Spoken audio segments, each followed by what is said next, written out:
India में एक real estate magic चल रहा है, जहाँ प्रॉपर्टी प्राइसेस बढ़ते जा रहे हैं, लेकिन फ्लैट साइज क्वाइटली श्रिंक होते जा रहे हैं। मतलब 2 या 3 करोड़ रुपए देने के बाद भी आपको ये सोचना पड़ता है कि कहीं घर शुरू होते ही खत्म तो नहीं हो जाएगा। तो आज समझते हैं कि इंडिया के मॉडर्न फ्लैट्स इतने कॉम्पैक्ट क्यों होते जा रहे हैं। इंटरेस्टिंग टाइमिंग ये है, एग्जैक्टली इसी वीक मल्टीपल मुंबई डेवलपर्स ने premium but compact housing launches aggressively push किए हैं। रीसेंट रिपोर्ट्स भी शो कर रही है कि मुंबई और बेंगलुरु जैसे शहरों में प्रॉपर्टी प्राइसेस राइज तो हो रहे हैं, लेकिन एवरेज अपार्टमेंट साइज ड्रॉप हो रहा है। सो कॉर्पोरेट लैंग्वेज में बोलूं तो एफिशिएंट लेआउट्स, लेकिन अगर मिडिल क्लास की लैंग्वेज में बोलूं तो घर के नाम पे सिर्फ कॉम्प्रोमाइज। और ऑनेस्टली इंडिया में अब बैल्कनी भी वंस अपॉन अ टाइम वाली स्टोरी की तरह गायब होती जा रही है।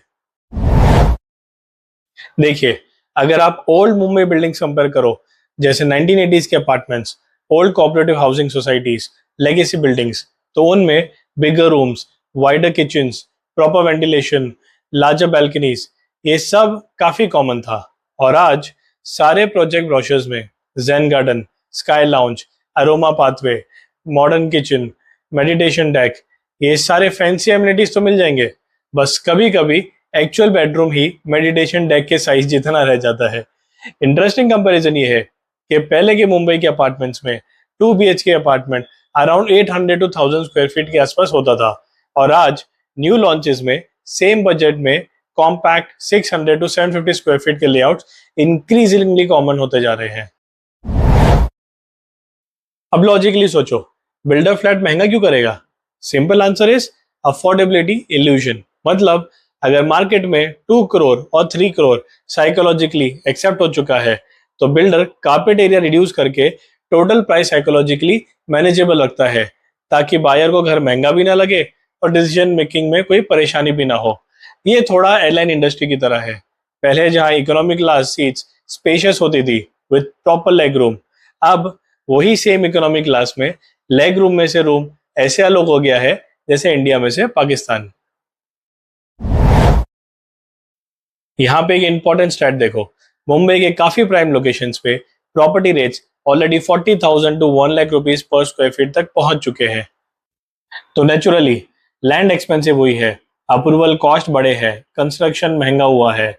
मतलब बिल्डर्स वर्टिकल ग्रोथ और कॉम्पैक्ट लेआउट्स प्रीफर करते हैं टू मिटिगेट देयर कॉस्ट।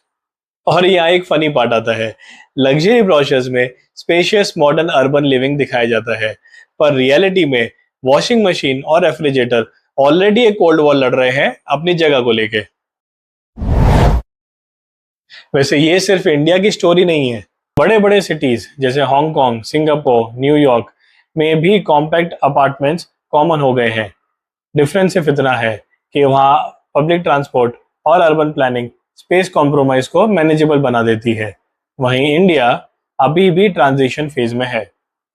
अब 90s की मुंबई को कंपेयर करो, तब डेंसिटी लोअर थी, फैमिलीज लार्जर होम्स में रहती थी, रीडेवलपमेंट लिमिटेड थे।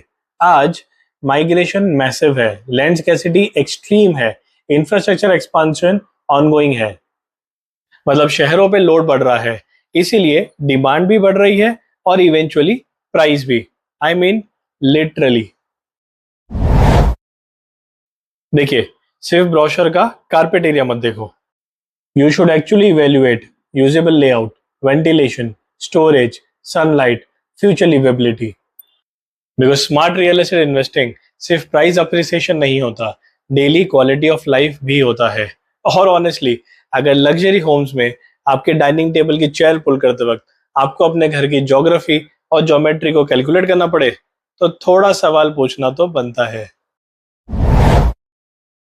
देखिए, इंडिया की urban growth story is still very strong. Infrastructure improve हो रहा है, सिटीज इवॉल्व हो रहे हैं, रीडेवलपमेंट अपॉर्चुनिटीज ग्रो हो रही है, और ओवर द टाइम बायर्स भी स्मार्टर हो रहे हैं।